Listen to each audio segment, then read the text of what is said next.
The alien world of Krathos was unlike any place humans had ever seen.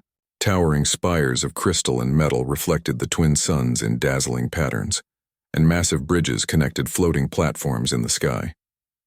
The air was thick with the hum of machinery, and strange creatures skittered along the ground, their limbs too numerous to count. To most visitors, Krathos was awe-inspiring, but to Princess Lyra it was a prison. Lyra stood in the palace gardens, her small frame almost lost among the giant alien statues and flowering trees. Her hair, the color of spun silver, caught the sunlight, but it could not hide the way she shrank from the gazes of the alien nobles. She was no taller than a human child, with delicate limbs and a soft voice that barely carried across a room. To the alien males, who were immense and strong, she was an embarrassment. No one wanted her. No one wanted her to rule. Today, the palace halls buzzed with activity. Delegates from distant star systems had arrived for a grand ceremony. The alien warriors, muscles glinting under ceremonial armor, laughed and whispered as they passed the princess. "Look at her," one growled, his voice like rolling boulders. "She is smaller than the youngest page. How could she ever lead Krathos? She cannot even lift a blade," another sneered. "Weakness runs in her blood." Lyra lowered her eyes, gripping the edge of the garden railing. Her heart sank, but she kept silent. She had learned long ago that speaking up would only invite more ridicule. She had books, records of history, and stories of brave leaders, but none of that mattered to those who valued strength over wisdom. Far above, in the human embassy hovering near the palace, Captain Ethan watched the ceremony with careful interest. He had been sent to Krathos to establish relations, and though he respected protocol, he could not ignore the sight of the small princess being mocked. Humans were not like Krathos males. They did not measure worth by size or muscle. Ethan understood bravery in different ways: intelligence, courage, and heart. He asked one of the aides, "Who is that girl being insulted?" "She is Princess Lyra," the aide replied, lowering her voice. "No alien male wants her. They say she is too small, too fragile. She will never rule." Ethan frowned. That alone made him want to meet her. There was something in her posture, the quiet way she bore humiliation, that told him she had strength of a different kind. As the ceremony ended, Lyra retreated to the palace garden, seeking refuge among the plants and fountains. She found a secluded corner where the sunlight fell softly, and she sank to the ground, closing her eyes. Her life had been one disappointment after another. The alien nobles ignored her potential. The warriors laughed at her. Even the advisors whispered that she was too weak to be taken seriously. She felt invisible except for the scorn of others. A soft, unfamiliar voice interrupted her thoughts. "You don't have to hide." Lyra looked up. A human man, tall and broad for human standards but not immense like the aliens, stepped out from the shadows. His dark eyes held warmth and understanding. He wore the uniform of a human captain, and his calm confidence was a stark contrast to the chaos of the palace. I'm sorry," Lyra whispered. "I didn't know anyone would come here." "I'm not here to mock you," Ethan said gently. "I've seen how they treat you. I think you're brave." Lyra blinked. Brave? No one had ever called her that. She lowered her head, uncertain if he spoke the truth. "I'm small," she admitted. "They say I cannot lead. They say I cannot fight. I am not strong like them." Ethan knelt to meet her eyes. "Strength isn't only about size or muscle. True strength comes from your heart, your mind, and your courage. I see that in you." For the first time in her life, Lyra felt a spark of hope. Someone believed in her. Not for her bloodline, not for her appearance, but for who she truly was. Their conversation was interrupted by a sudden alarm. The palace shuddered as a wave of energy hit one of the outer walls. The human observers gasped. Alien warriors drew their weapons, shouting in a language Lyra barely understood. Outside, in the city beyond the palace walls, flames erupted. The hostile faction had attacked. Lyra froze, fear gripping her. The alien males rushed to fight, leaving the princess behind. No one considered she could be useful or even survive. Ethan grabbed her hand. "Come with me. We need to get to safety." Lyra hesitated. She was small and fragile. She could not fight like the others, but the urgency in Ethan's voice left her no choice. She nodded, and together they ran through hidden corridors, twisting staircases and secret tunnels known only to the palace staff. As they moved, Ethan explained, "They think Only power matters. But I know something different. You have value. You can help your people survive. You just need courage and the chance to show it. Lyra's heart pounded. No one had ever spoken to her like this. Never. And now, running through the chaos, she felt her fear transform into determination. Maybe she could prove herself. Maybe she could change the way others saw her. They reached a safe vantage point overlooking the city. Flames licked the edges of towering buildings and alien warriors clashed in the streets below. Lyra's eyes widened. This was her world, her home. And it was under threat. You can't stay hidden, Ethan said. If you want to help, if you want to be a leader, you must act. I'll help you every step of the way. Lyra swallowed hard. The thought terrified her. She had always been told she was too small, too weak, too unimportant. But here was a human, one who had chosen to believe in her, someone who saw her worth. I want to try, she said quietly. Ethan smiled. That's all I ask. One step at a time. Together they watched the chaos, planning their next move. The palace was not safe for Lyra, and neither were the streets. But she felt something she had never felt before, possibility. She could be more than what others expected. She could be a leader in her own way. The hours passed, and the sounds of battle grew more distant as the palace defenses held. Lyra and Ethan found a hidden chamber where they could rest, catching their breath. The room was small and lined with shelves of old books, ancient records, and historical artifacts. Lyra's eyes lit up. These were the stories she had always loved. The stories of those who had faced impossible odds and triumphed, not through brute strength but through courage, intelligence, and heart. I used to read these when I was small, Lyra said, touching the spines gently. They reminded me I could do something important. But the others, they laughed at me. They said it didn't matter. Ethan placed a hand on her shoulder. It does matter, and now you have a chance to prove it. For the first time in her life, Lyra felt a sense of purpose. She was not just a fragile princess anymore. She was someone who could act, who could lead, who could inspire, and she was not alone. Ethan had chosen her when no one else would, and that made all the difference. Outside, the city began to quiet, the attackers retreating for now. But Lyra knew this was only the beginning. Her people still faced danger and her strength would be tested. But she also knew something else. Strength came in many forms. And hers, though small, quiet, and different, was real. Ethan looked at her, a steady presence in the uncertain world. Rest for now. Tomorrow we start planning. You will show them who you really are. Lyra nodded, feeling a newfound resolve. She would not hide. She would not run. She would prove that being small did not mean being weak, that true leadership was about heart, mind, and courage, and most importantly, she had someone who believed in her. As night fell over Krythos, the princess allowed herself a small smile. For the first time, she felt hope. The world might not see her strength yet, but with Ethan by her side, she would make them see. She would show them that one human had chosen her, and that choice could change everything.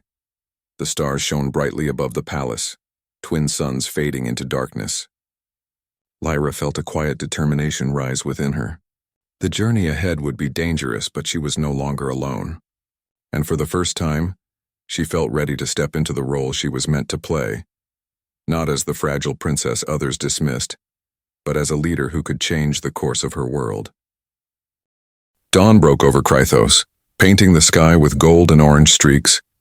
The palace gardens were quiet, but the city beyond still bore the scars of the previous night's attack. Burned-out buildings and toppled structures made the streets look like a battlefield frozen in time. Lyra stood on a balcony, gazing at the city below, her small hands gripping the railing. Beside her, Ethan checked a small device in his hands, scanning for signs of any remaining threats. It's quiet for now, he said, his voice calm but alert. But they'll try again. They always do. Lyra nodded. She felt a strange mix of fear and determination. The princess who had once hidden in shadows now felt a responsibility she had never known. She wanted to protect her people not as a fragile observer, but as someone who could lead. Do you really think I can do this? She asked softly. The alien warriors? They will never respect me. They laughed at me yesterday. Ethan shook his head. They will respect you when they see what you're capable of. And even if some don't, that's not your concern. You're not leading for their approval, you're leading for your people. Lyra took a deep breath. He was right. The only opinion that mattered was the one that counted in action. The city needed her. Her heart pounded as she realized the truth. Courage wasn't the absence of fear. It was acting despite it. They began their work immediately. Lyra studied the palace records and maps, learning every hidden passage, every secret defense mechanism. Ethan trained her in basic tactics and strategies, teaching her how to use her intelligence to outsmart larger opponents. Her small size, once considered a weakness, became an advantage.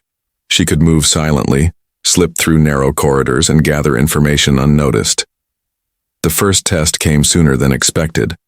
Scouts from the hostile faction had slipped past the outer walls, attempting to sabotage key supply lines. Lyra and Ethan moved quickly, sneaking through hidden passages to intercept them. Lyra's quick thinking allowed them to trap the intruders without a fight, using a series of clever barriers and alarms. She felt a thrill of pride. For the first time, her actions had real impact. Word spread quietly among the palace guards. The princess was no longer passive. Some soldiers, impressed by her cleverness, began to follow her instructions. Others remained skeptical, watching her every move with suspicion. Lyra ignored them, focusing on what mattered, protecting her people. Days passed and the hostile faction grew bolder. They sent larger forces, attacking the outskirts of the city. Ethan and Lyra coordinated defenses, combining human tactics with Lyra's knowledge of Krythos. She suggested ambush points and defensive traps, and together they turned the city's weaknesses into strengths. One evening, as the twin suns dipped low, Lyra stood on a hill overlooking the city with Ethan.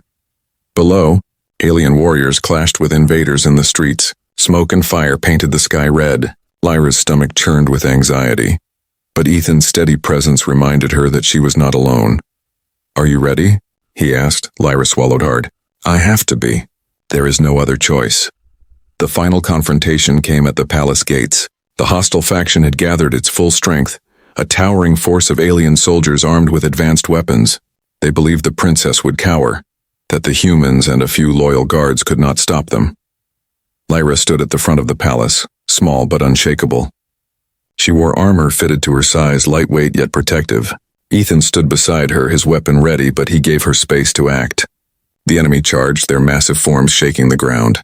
The palace defenders held their positions, following Lyra's commands. Lyra's plan was simple but brilliant. She used the terrain to her advantage, directing smaller groups to cut off enemy paths and setting traps that exploited the invaders' arrogance. The larger soldiers, expecting easy victory, stumbled into the cleverly designed defenses. Ethan moved through the chaos, protecting Lyra when necessary, but mostly allowing her to take the lead. He could see her confidence growing, the fear replaced by determination. The princess, who had been ignored, mocked, and dismissed, now commanded attention with her mind and strategy, not brute force. The enemy's leader, a massive warrior with armor black as obsidian, advanced toward Lyra personally, underestimating her completely. Lyra's heart raced, but she remained calm. Using a series of signals, she lured him into a trap, where the ground shifted beneath him, pinning him without harm. "You cannot defeat me," he growled, struggling. Lyra stepped forward, her voice steady. "Strength is not measured by size. It is measured by courage, intelligence, and compassion. You underestimated me, and you lost because of it." The remaining invaders, seeing their leader captured and their plans foiled, surrendered. Krythos had been saved not by raw power, but by strategy and bravery. The alien nobles, once scornful, now looked upon the small princess with awe. Some whispered apologies. Others nodded respectfully. The princess who no one wanted had proven herself. Ethan stepped closer, smiling. "You did it," he said. "Your people will follow you now. They see what I always saw." Lyra felt a warmth in her chest. For the first time, she was truly seen. Not for her size, not for her appearance, but for her courage, intelligence, and heart. She looked around at the grateful faces of her people and the astonished nobles.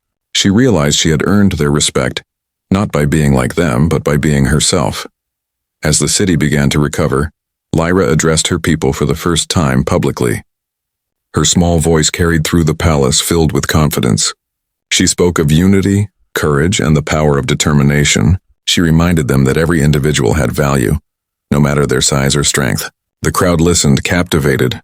The alien males who had mocked her now nodded with understanding. After the ceremony, Ethan and Lyra walked through the gardens where their journey had begun. The sun cast long shadows, but Lyra felt light inside, a feeling she had never known. "Thank you," she said softly. "You chose me when no one else did. You believed I could make a difference." Ethan shook his head. "I didn't choose you because I thought you were perfect. I chose you because you were willing to act, willing to try, willing to lead. That is what makes someone great." Lyra smiled. Her small hand found his, and she held it firmly. "Then I won't let you down. We will protect Krythos together, and I will lead my people as they deserve." In the days that followed, Krythos began to rebuild. Lyra's strategies and guidance helped restore order, and she continued to prove herself as a capable and compassionate leader. She developed new alliances, encouraged education and innovation, and worked alongside humans and aliens alike to create a stronger, united society. The alien males who had once laughed at her now treated her with respect, some even seeking her guidance. She had shown that true strength was not about size or brute force, it was about courage, intelligence, and heart. And one human had recognized that when no one else would. Ethan remained by her side, not as a protector in the traditional sense, but as a partner. Together they faced challenges, solved problems, and led Krythos into a new era. The princess who had once been small, fragile, and unwanted had become a symbol of hope and leadership, proving that the human choice to believe in her had changed everything. Under twin suns and endless skies, Lyra stood tall, not in size but in spirit. She had faced fear, rejection, and danger. She had acted when others doubted her, and she had shown that even the smallest among them could achieve greatness. The city of Krythos thrived. Its people, once divided, now looked to Lyra for guidance. And the small princess who no alien male wanted found her place, not only as a ruler but as someone truly chosen, not for her size or strength but for her courage, heart, and mind. And somewhere in the quiet of the palace gardens, she smiled at Ethan. Together they had changed a world. Together they would face whatever came next. And Lyra knew that for the first time in her life she was exactly where she belonged.